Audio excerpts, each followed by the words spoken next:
Bapak, Ibu, Saudara yang dikasihi oleh Tuhan, salam sejahtera dalam Tuhan Yesus Kristus. Mari bersama-sama kita merenungkan firman Tuhan dari surat Roma pasal 13 ayat 11 sampai 14. Demikian firman Tuhan. Hal ini harus kamu lakukan karena kamu mengetahui keadaan waktu sekarang, yaitu bahwa saatnya telah tiba bagi kamu untuk bangun dari tidur.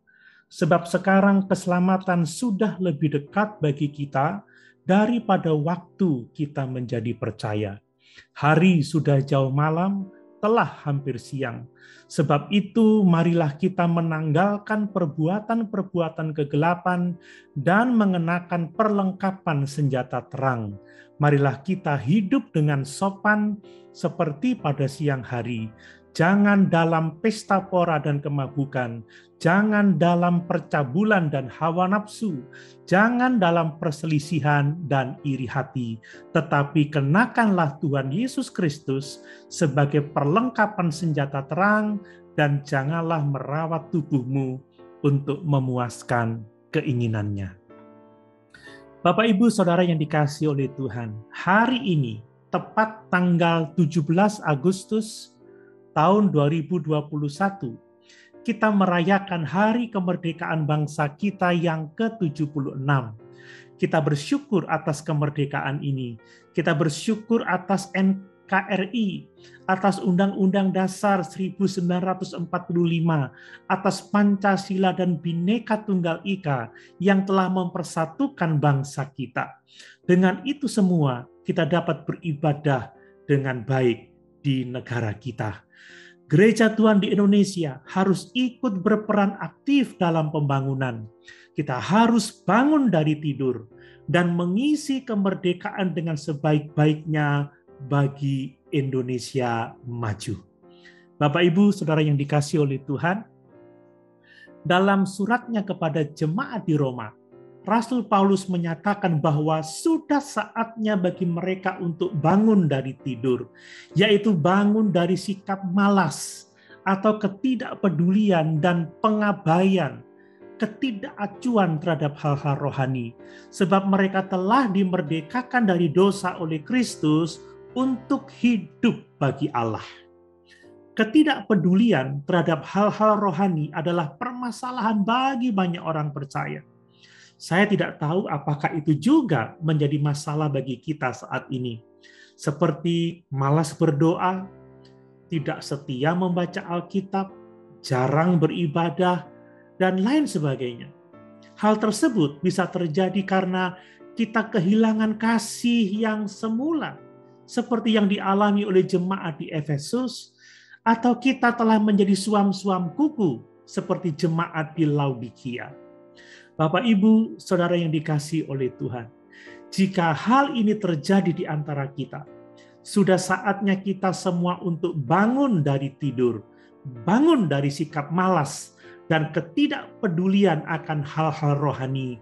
Kita harus kembali mengutamakan Tuhan dan pekerjaannya, sebab kita telah dimerdekakan untuk melakukan setiap pekerjaan baik yang dipersiapkan Allah bagi kita. Nah, mengapa kita harus bangun dari tidur? Kita sudah membaca ayat-ayat renungan kita tadi. Dalam ayat yang ke-11 dan yang ke-12 bagian A, karena waktu hidup kita yang singkat dan segera hilang. Karena saat ini adalah waktunya untuk mentaati Tuhan. Saat ini adalah saat penyelamatan itu. Kita tidak boleh menyia-nyiakan saat ini. Mengapa kita harus bangun dari tidur? Karena keselamatan kita sudah dekat.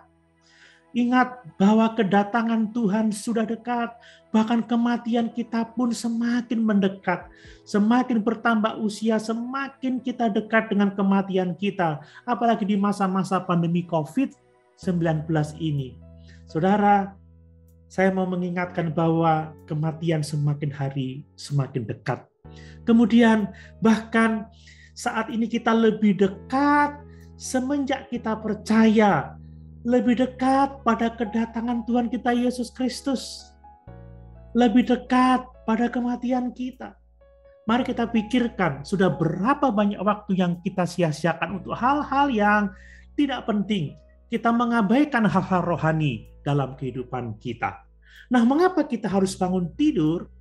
Bangun dari tidur karena hari sudah jauh malam. Malam menggambarkan kegelapan dunia ini. Ingat bahwa dunia ini akan berlalu. Dunia kita usianya sudah sangat tua dan tidak akan lama lagi akan berlalu. Karena sudah hampir siang. Hari di mana berkat kekekalan itu sudah dekat. Nah, sekarang bagaimana kita seharusnya hidup? Dalam ayat 12b sampai ayat yang ke-14 kita melihat di sana bahwa kita harus menanggalkan perbuatan-perbuatan kegelapan, yaitu kemabukan, pesta pora, dan lain sebagainya. Kita harus mengenakan perlengkapan senjata terang. Rasul Paulus di dalam 1 Tesalonika pasal 5 ayat yang ke-8 menuliskan tentang baju sirah iman dan kasih, ketopong pengharapan keselamatan. Lalu di dalam surat Efesus pasal 6 ayat 14-17 Rasul Paulus menulis demikian. Jadi berdirilah tegap, berikat pinggangkan kebenaran, dan berbaju sirahkan keadilan.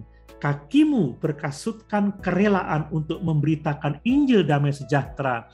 Dalam segala keadaan pergunakanlah perisai iman, sebab dengan perisai itu kamu akan dapat memadamkan semua panah api dari si jahat.